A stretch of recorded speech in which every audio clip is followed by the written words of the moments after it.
დავიწყოთ ახან აღარ ისლით ერთი შეწამით რაც გამოვა ის გამოვა ვინც გადაურჩა სახარძლო ორომტრიას აქ არის ირე რაოდენობა მაგრამ მაინც თუმცა იმასაც ახლა რა თქმა უნდა როდესაც ადამიანს სტუმარი მოსდის ანურად მიდის ეგეც საჭიროა თავის ადგილზე და თავის დროზე რაც სტუმარი უნდა უყვარდეს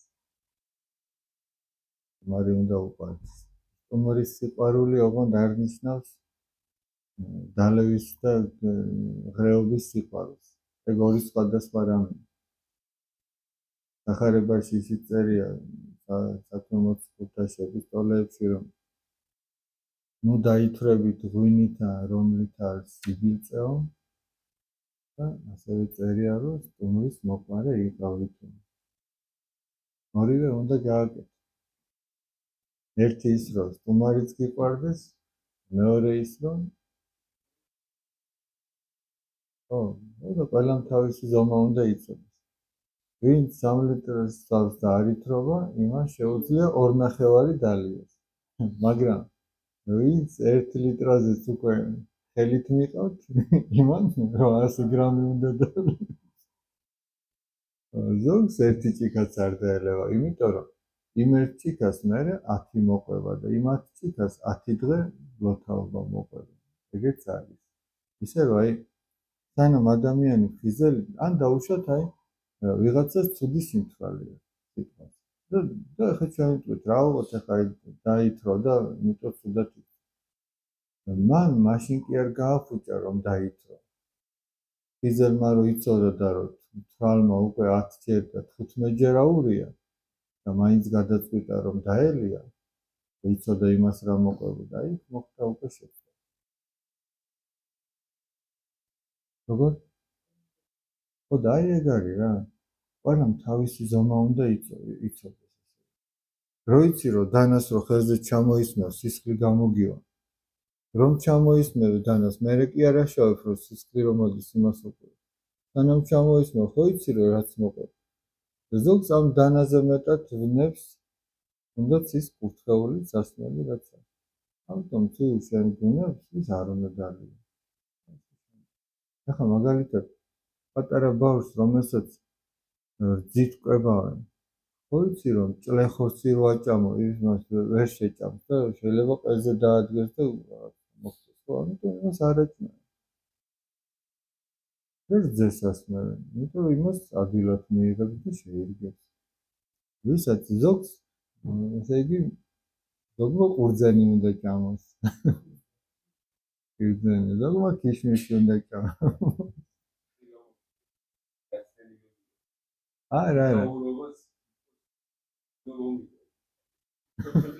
არა საქმე რაშია რომ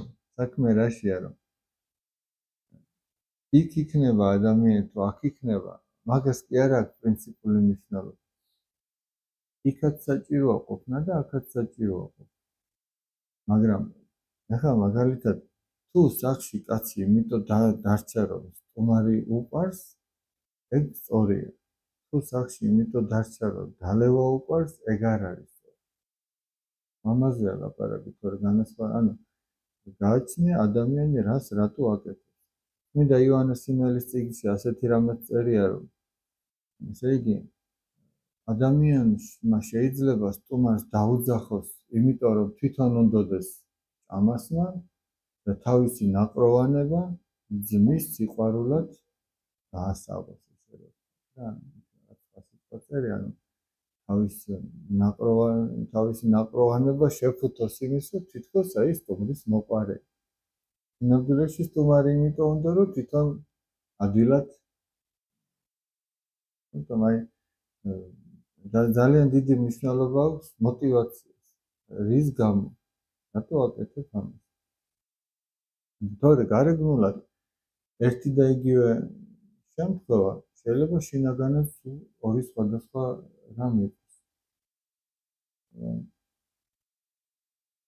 ზოგადად აი სულ ვამბობ ხოლმე, რომ აი ეს ახალი წელი რომ მოდის, ძალიან კარგია, რა თქმა უნდა, გიხარია ერთმანეთს ულოცავთ, მაგრამ აქ რაღაც დევს ხოლმე ისეთიც, რომ აი ბეწვის ხიდზე უწევს ადამიანს გავლა, რომ ქრისტეშობის დღესასწაული რომ მოდის, მერე იქ რაღაც აი დამძიმებული ხდება.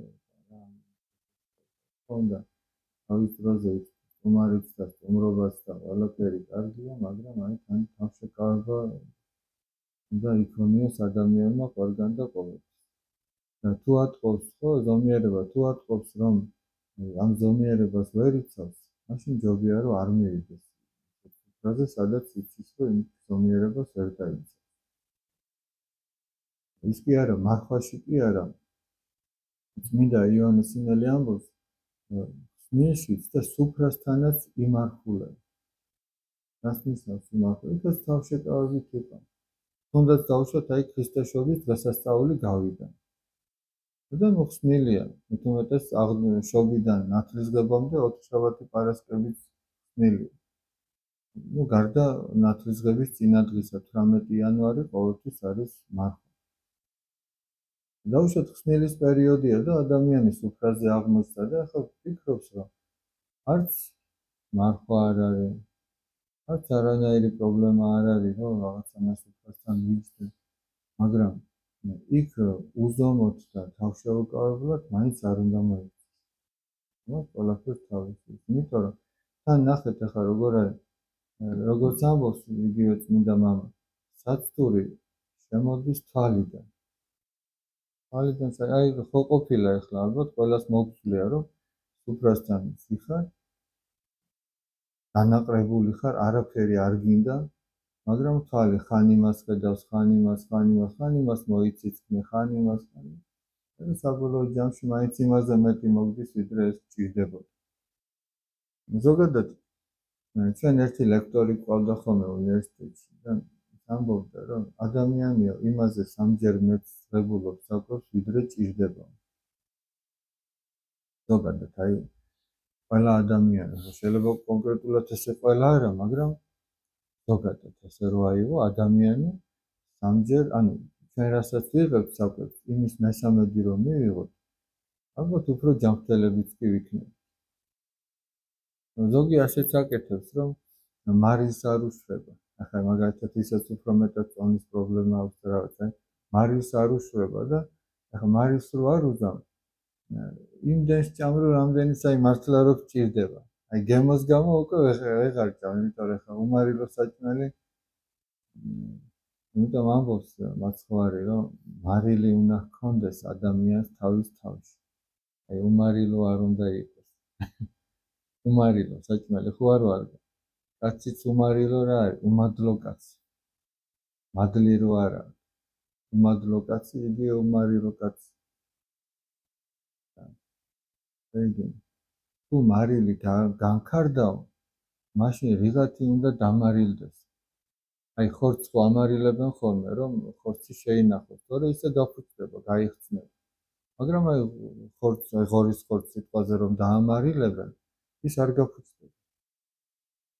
და რატო ამბობს მაცხვარი, აი ნახეთ სახარებაში, ახლა მარტო სუფრებზე ხო არ ვლაპარაკებთ. ნელა გადავიდეთ იმაზე, რაც საჭირო.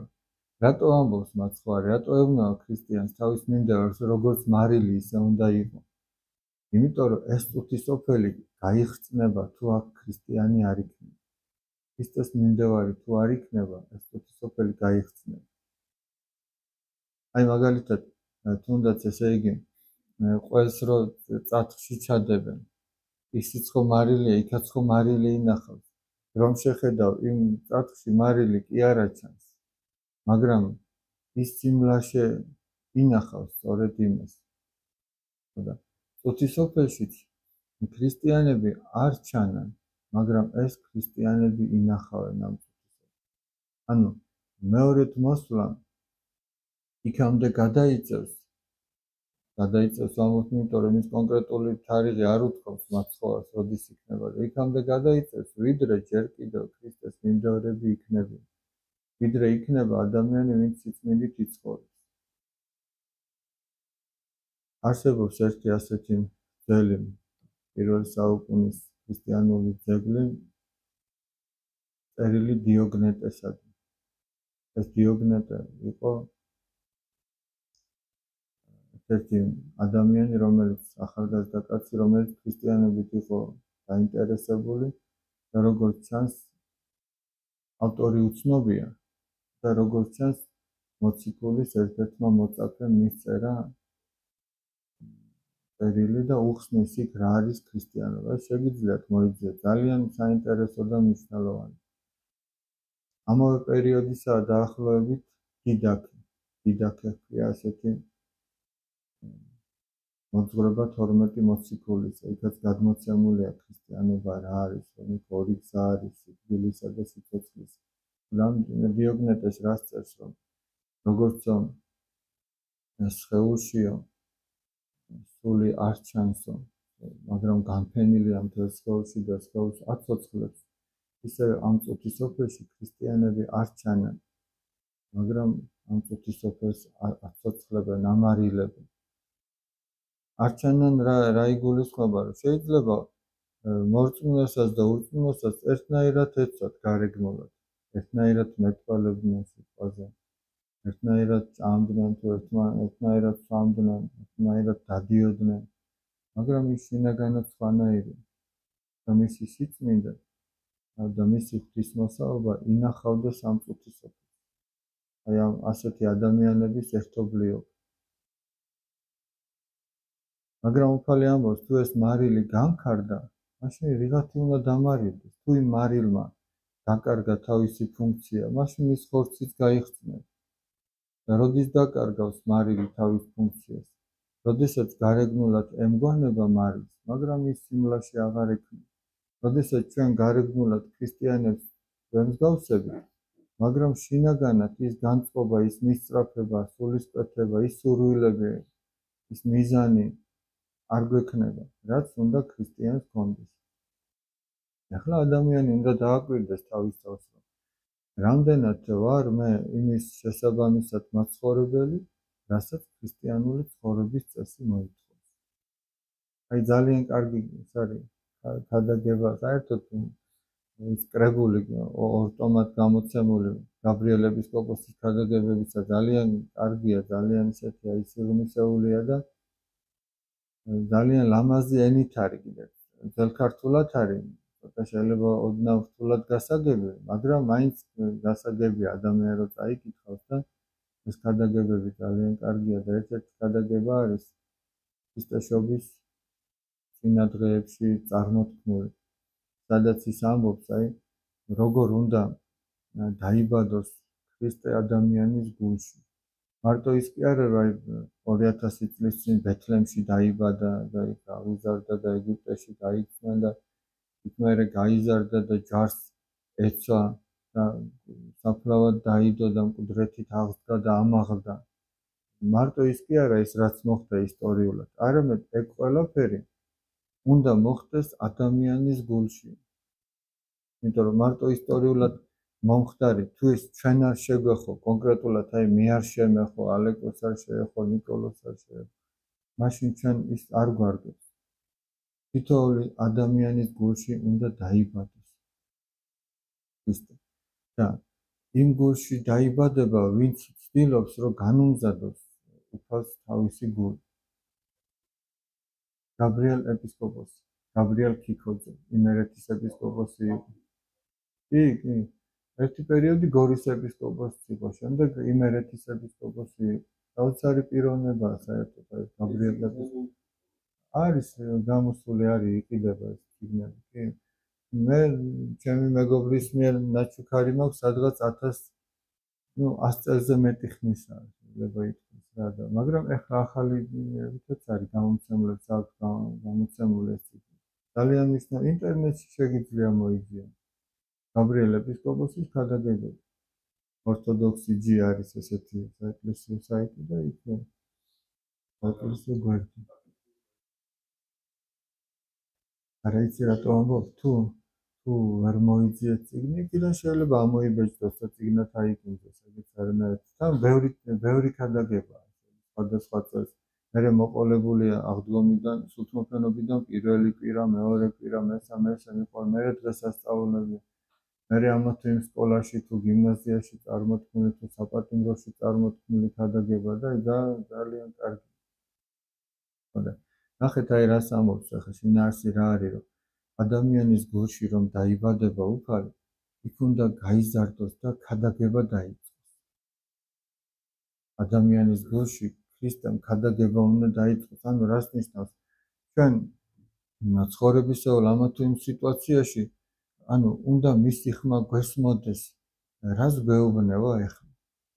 რომ რა უნდა გავაკეთო და როდის მოხდება ეს? თუ ადამიანი ღვთის სიტყვას არ წაიკითხავს, აი რანაირად მოხდება? არ მოხდება. იმიტომ რომ ვერ გაიგებს მის ხმას. ანუ ჩვენ ამა თუ იმ სიტუაციაში აი პრაქტიკულად როგორ უნდა მოხდეს? ახლა მართლა გულიდან ხო არ მოგესმება ხმა არა? პრაქტიკულად როგორ უნდა მოხდეს?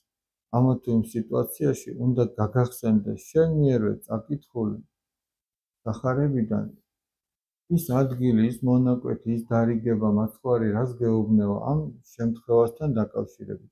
აი ვიღაცამ გაწყერინა, ვიღაცა შენი დახმარება უნდა. თუ რაღაც ექსტრემალურ სიტუაციაში აღმოჩნდი და ან ვიღაცას ჩაგრავენ სიტყვაზე, ვიღაცას განიკითხავენ შენი თანდასწრებით თუ სხვადასხვა სიტუაციაში შენ უნდა გაგახსენდეს ამასთან დაკავშირებით უფალს რა დამოკიდებულება აქვს. ან თავად როგორ მოიქცა, ან რა დაგვარიგა, ან მოციქულის პირით რა გვითხრა. ეს ნიშნავს, რომ უფალი ჩვენს გულში უკვე ქადაგებს. ახლა მერე შემდეგი ეტაპი რა არის? ქრისტეს ჯვარცმა. ანუ ჩვენ იმ სიტყვის გამო, რასაც ის გვიქადაგებს, განსაცდელების გამოვლა მოგვიწევს. მარტო ისე კი არა, რომ აი ყური მოვიფხანეთ და რა კარგია ღვთის სიტყვა მოვისმინოთ, მარტო ესე კი არა. შენ დადგები განსაცდელის წინაშე. რომ შენ რომ ეს სიტყვა შეასრულო და მისი ქადაგებისაებრ მოიქცე. ისი ადვილი არ იქნება. აი როგორც გახსოვთ სახარებაში რო იყო გზის პირას დავარდნილი მარცვალი, შემდეგ კლდეში ჩავარდნილი მარცვალი. ამოვიდა ის მაშინ, მაგრამ ზერო ამოვიდა და დააწყუნა და ფესვები არ ქონდა გადგმული, კლდეში ვერ გაიდგა ფესვები. დააჭმო და ნაყოფი არ გამოიღო. ანუ ეს ისეთ ადამიანს გულისხმობს, რომ ვინც ღვთის სიტყვას მოისმენს, უნდა რომ შეასრულოს. მაგრამ განსაცდელის წინაშე რო დადგება, მერე უკან იხევს. ანუ მაგალითისთვის ვთქვათ, აი მოისმინა კაცმა, რომ რომელმან დაიმდაბლოს თავითვისი, იგი ამაღლდეს. მაგრამ ახლა ჩვენ აფთიაქში ვართ, რიგში ჩავდექით და ვიღაცამ წინ გადაგვისწრო რიგში. და იქ ავფეთქ. ეგ ნიშნავს, რომ ჩვენ ვერ დავდაბლოთ.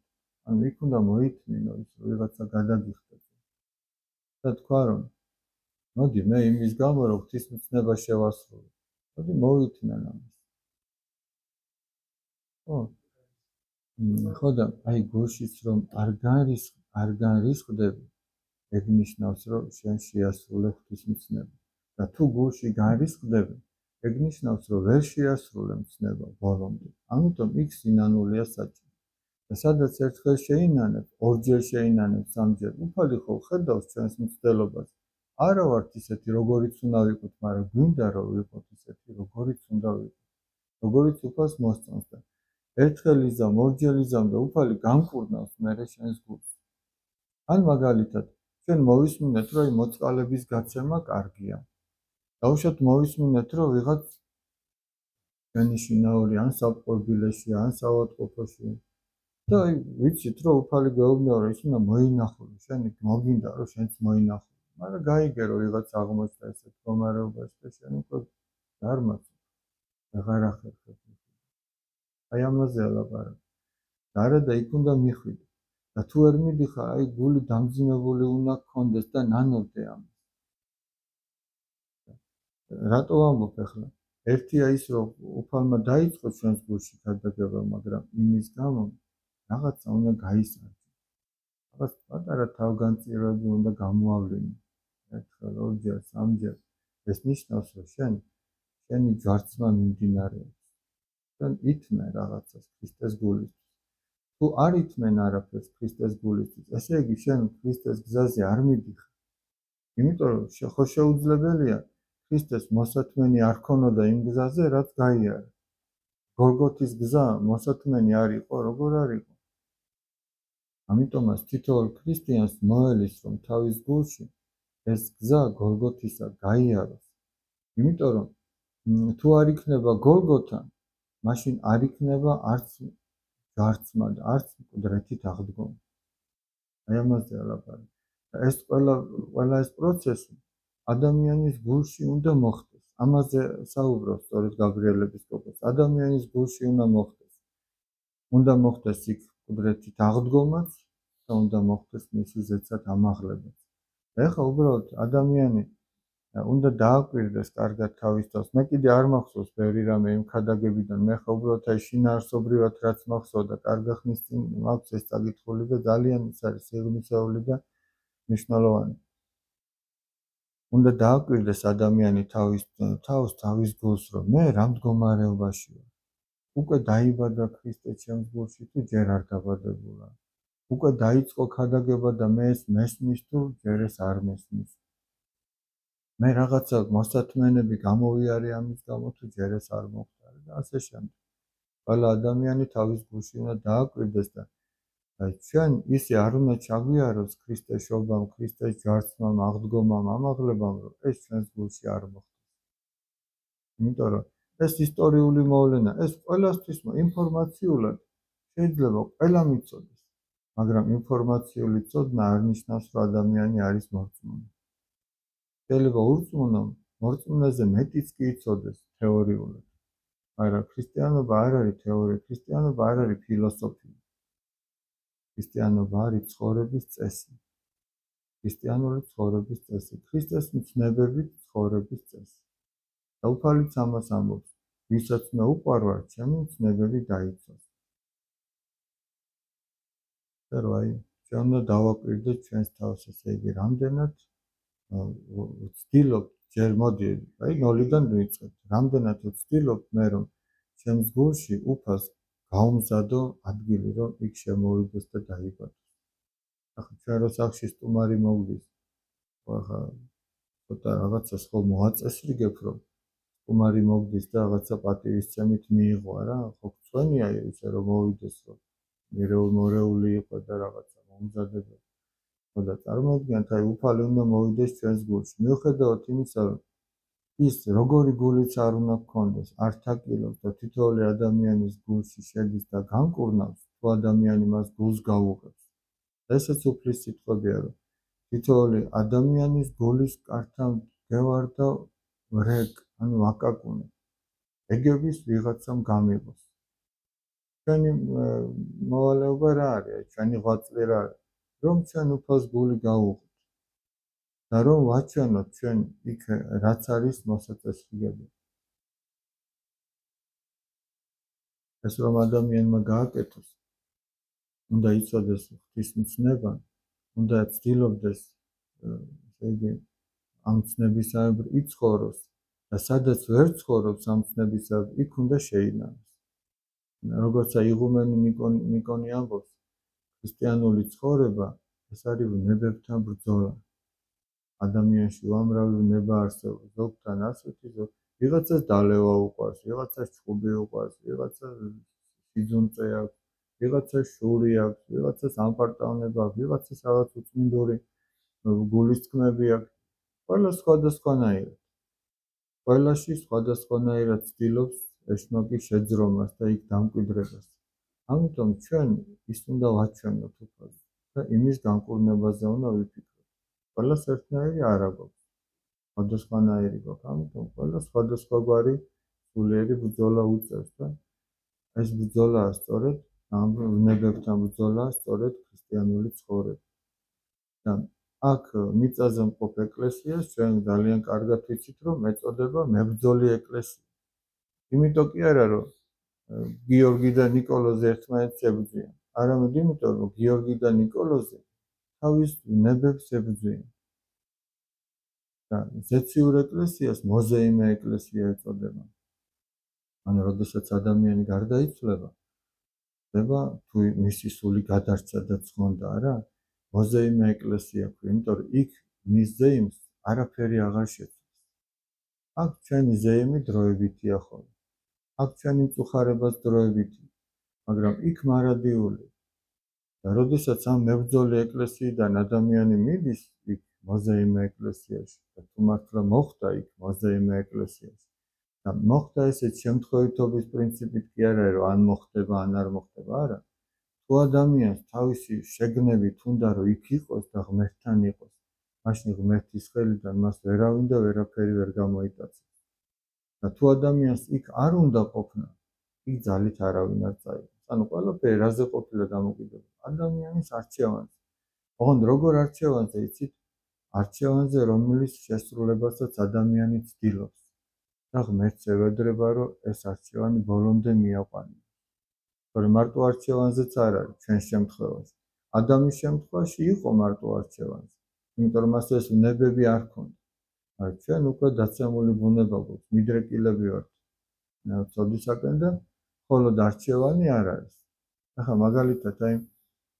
სულ ესე ხსენებ ხოლმე ბავშვებთან და ვეუბნები აი სიტყვაზე ადამიანის შემთხვევაში არჩევანი რა იყო აი წარმოიდგინეთ ორი კიბე რომელიც ზემოთ მიდის ორივე გინდა ერთს გაყვები გინდა არჩევანი გაქვს შენ იქ არ გინდა ძალდატანება მაგრამ ჩვენ შემთხვევაში დაცემული ბუნების მქონე ადამიანების შემთხვევაში როგორ არის ჩვენ ვირჩევთ კიბეს რომელიც ქვემოთ მოდის ოღონდ რომ აირჩევ იმ კიბეს რომელიც ქვემოთ მოდის შენ იქ ცოტა თავს ძალა უნდა დაამტანო იმაზე სწრაფათია რომ ვიდრე ის ქვემოთ მოდის ანუ დინების საწინააღმდეგოდ უნდა იარო დინების საწინააღმდეგოდ ცლა ანუ ჩვენი დაცემული ბუნების დინების საწინააღმდეგოდ ცლა არის ქრისტიანობა აი ამ ბრძოლაში ადამიანს სჭირდება ღმერთის შეცემა აი ამისთვისაც ქრისტე მოვიდა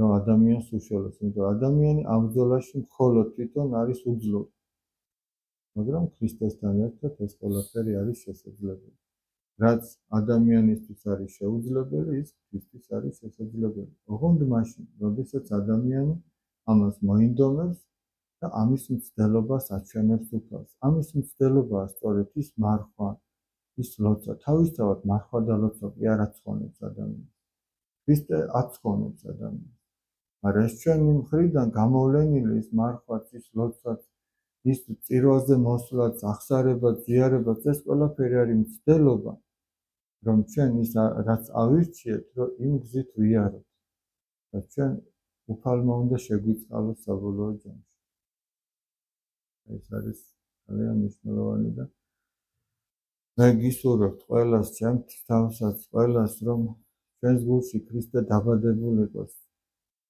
დაიწყოს ჩვენს გულში ქადაგება ჩვენ მოგვეთმინოს მისი სიტყვის შესრულებისათვის ყველაფერი რაც ჩვენ სულის გადარჩენის გზაზე შევხვდება და ჩვენს გულშიც მომხდარ იყოს ჯვარცმაც და მომხდარ იყოს აღდგომაც და ზეცად ამაღლებას და მარადის მისთან ერთად ყოფნა მე გისურვებთ ყველას ერთი ორი შეკითხვაა და ესეც წავიკითხოთ შეიძლება რა თქმა უნდა ძალიან მნიშვნელოვანია გარემოს ძალიან დიდი მნიშვნელობა აქვს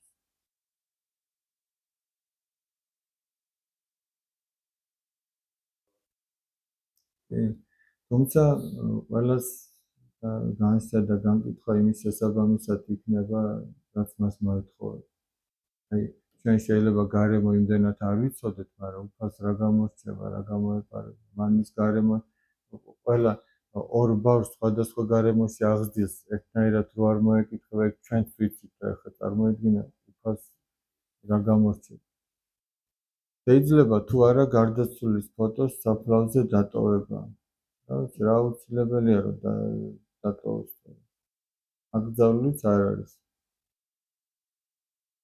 როდესაც ჩემი შვილი მოუნათლე მამამ ნათლიებსაც გაატანა ნათლობის კელაპტარი და ერთი ჩვენ გამოგვატანა ყველა კელაპტარი მე უნდა მქონდეს თუ ნათლიებსაც როგორც გაატანა ყველა მაანთოს და ილოცოს ამ ნათლულისთვის ყველაფერი კარგად იქნება სანთელი იმისთვისა რომ აანთონ და ილოცონ თუ ის ჩაიწობა მე მეორე სანთელი აანთონ იქ ილოცონ და ერთი შეეწევა ნათლიასაც ნათლუსაც. კარგი, დავამთავრე. მადლობა ღმერთს.